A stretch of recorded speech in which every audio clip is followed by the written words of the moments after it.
이사야 45장 15절부터 17절 말씀 공독합니다.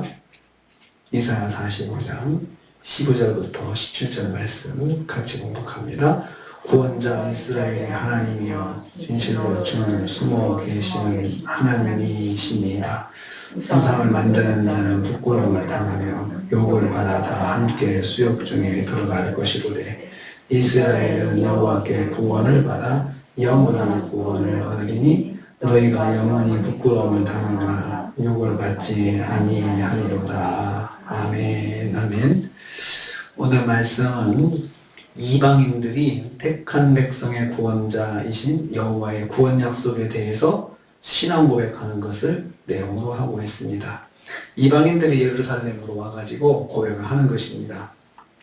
15절 말씀 보면요, 하나님을 이스라엘의 구원자로 고백하고 있습니다. 이스라엘의 구원자라고 고백하고 있어요. 구원자, 모시아흐는 사람을 육체적, 정신적으로 해방시키는 분이라는 뜻입니다. 이방 사람들의 입에서 나온 고백입니다. 그들은 고레스를 통한 하나님의 놀라우신 구원 사역을 목격하고 전에 들은 이방인들입니다. 그러니까 고레스를 통해서 하나님께서 역사하셨다는 것을 목격도 한 사람도 있고 또 전에 들은 사람도 있죠. 이런 사람들이 예루살렘으로 올라와서 하는 말입니다. 진실로 주는 스스로 숨어 계시는 하나님이시니이다 라는 말씀은 이방인들이 하나님을 알기 전까지 그들이 느꼈던 하나님을 말씀합니다. 그들이 느꼈던 하나님은 하나님을 쉽게 볼 수 없었던 거죠. 그들의 눈에서는, 그들의 눈으로는 하나님을 쉽게 목격하기가 힘들었던 것입니다. 이방인들 입장에서는 하나님이 스스로 숨어 계시는 분으로 보였다는 말씀입니다. 사실 하나님께서 하나님 자신을 드러내는 것을 계시라고 하죠. 이스라엘 백성에게는 특별 계시, 말씀이 있어가지고 말씀 통해서 하나님을 볼 수 있었습니다. 또 일반 계시가 있습니다. 하나님 믿지 않더라도 하나님께서 그 사람들에게 하나님 보여주시는 것을 일반 계시라고 합니다. 그런데 일반 계시를 보여주셔도 그들이 우상 가운데 이게 딱 젖어 있기 때문에 하나님의 일반 계시를 보는데 지장이 많죠. 쉽게 볼 수가 없었던 것입니다. 어떻든 그렇게 해서 그들이 볼 수 없었던 하나님, 돌이켜보니까 그때 우리는 하나님을 볼 수 없었는데 하나님께서 꽁꽁 숨어 계셨던 것 같다라고 그렇게 말을 하는 것입니다. 눈으로 쉽지 않은 체험, 그들의 눈은, 이방인들의 눈으로는 일반 계시조차도 쉽지 않은 체험이었던 것입니다. 그런데 하나님을 알고 보니 하나님을 아는 것 자체가 기적이라는 것이죠. 그렇게 보이지 않던 하나님이 이제는 눈에 보인다는 거예요. 이방인이 하나님을 알고 고백하는 것은 기적 중에 기적입니다. 그 하나님을 아는 것은 정말 기적적인 사건입니다. 두 번째로 16절 말씀 보면 우상을 만들고 섬기는 것은 어리석은 일이라고 고백하고 있습니다. 자, 이 말씀은 성경 전체에 흐르는 구원론의 핵심을 말하는 것입니다. 그들은 과거 우상을 숭배하다가 하나님의 참신되심을 알고 하나님을 믿게 된 자들입니다. 이제 믿고 보니 이러한 사실을 깨닫고 스스로 고백하는 것입니다. 부끄러움을 당하며 욕을 받고 수욕 중에 들어갈 것이다 하는 말은 동일한 의미로서 3번 반복하는데요. 치욕스러운 부끄러움을 당할 것을 3중으로 강조하고 있습니다. 누가요? 우상을 만드는 자나 우상을 섬기는 자들이 그런 치욕적인 부끄러움을 당할 것이라는 것을 아주 강하게 강조하고 있습니다.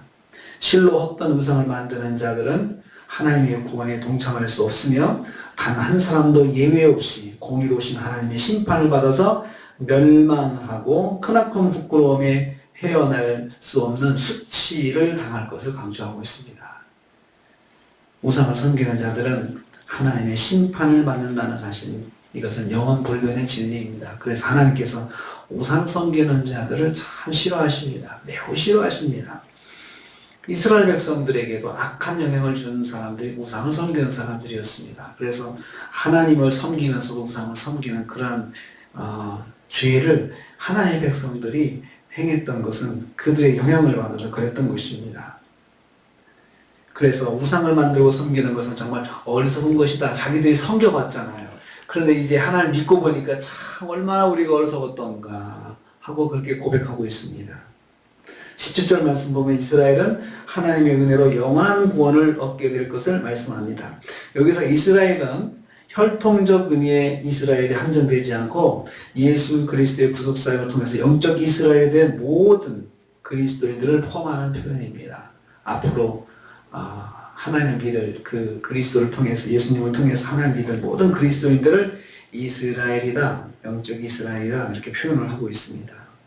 이스라엘은 영원한 구원으로 구원을 얻을 것이라는 말씀입니다. 이는 구원의 성격이 일시적이고 현재적인 것이 아니라 영원 녹음토록 생명을 누리는 구원을 말합니다. 너희가 부끄러움을 당하거나 욕을 받지 아니하리라 라고 했습니다. 하나님의 백성은 영원한 영광을 누릴 것이라는 말씀입니다.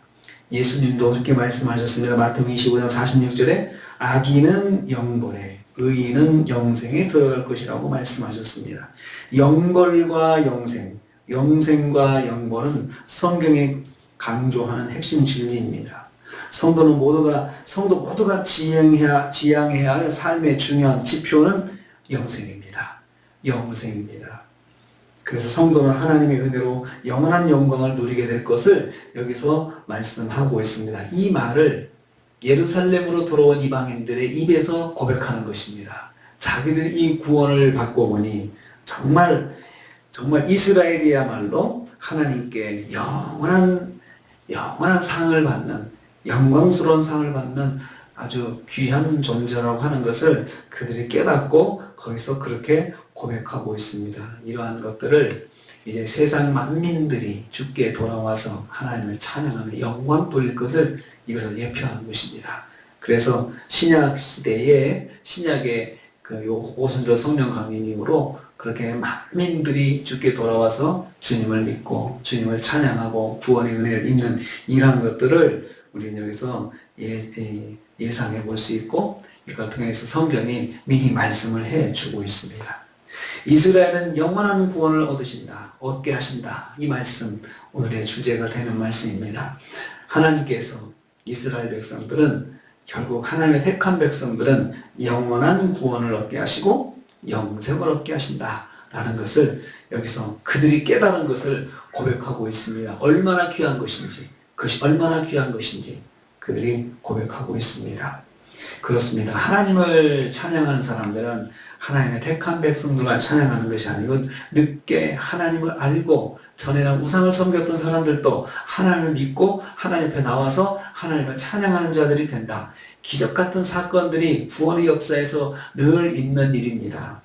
그러므로 우리도 구원을 위해서 기도할 때 하나님의 역사로 하나님의 섭리 가운데 구원의 역사가 일어나고 정말 우상에 찌들어 살았던 사람들도 하나님께 돌아와서 하나님 백성으로 찬양 드리는 것을 우리 기억하고 오늘도 우리가 생명구원을 기도하는 분들 포기하지 말고 또 하나님 앞에 기도하면서 구원의 역사를 이루어 주실 것을 믿고 오늘도 승리하시는 저와 여러분 되시기를 주님의 이름으로 축복합니다. 주님 감사합니다.